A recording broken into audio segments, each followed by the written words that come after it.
This principle is about trade and the idea that trade permits specialization, which in turn leads to increases in productivity, which in turn can leads to improvements in living standards.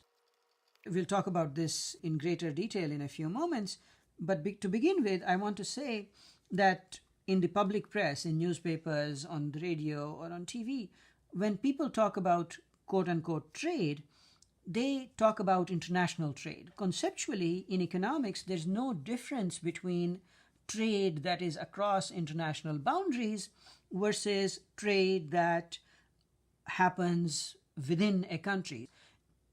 Let's first focus on specialization and what specialization does for us. The classic example that economists use regarding specialization is actually several hundred years old. It's from Adam Smith's book, The Wealth of Nations, and there he describes what happens in a factory that makes pins. He was talking about old-fashioned pins, which are sharp pieces of wire with a circular piece of metal at the head. Adam Smith was talking about a pin factory where people specialize in the various tasks involved in the process of making a pin.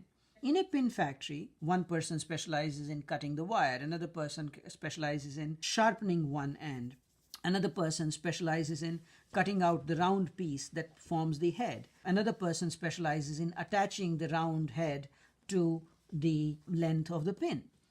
What he found is that when people specialized, they were many, many, many times more productive than an individual who was making pins entirely by himself. By specializing, people became far more productive.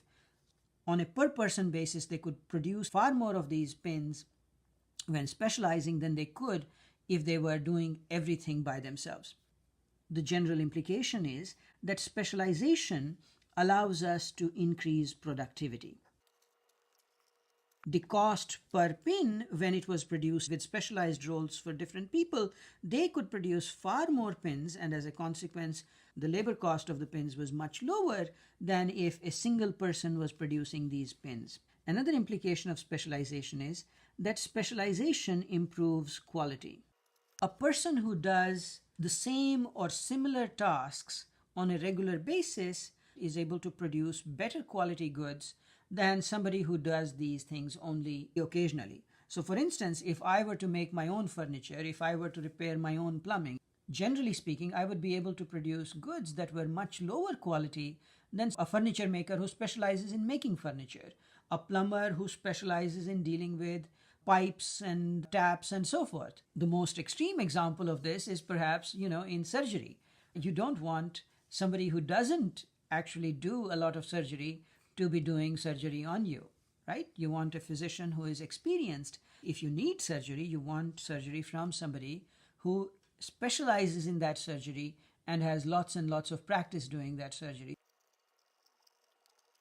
The highly skilled surgeon, she is not going to be growing her own food. She's not going to be making her own clothes. She is not going to be creating her own housing or doing the plumbing in her housing or the electrical work in her housing. She needs to trade her work as a surgeon for other people's work to take care of her needs.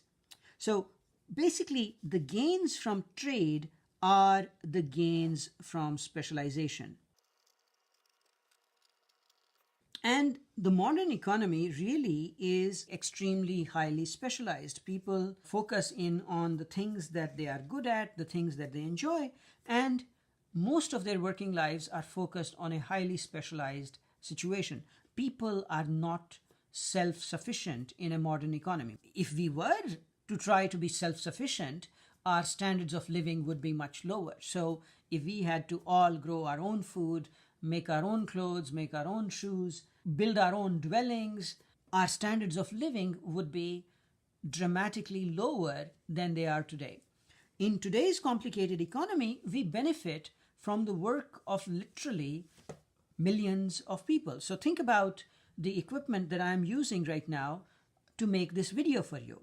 I'm using an iPad that has metals that were mined by a whole bunch of people. It has glass, it has electronics.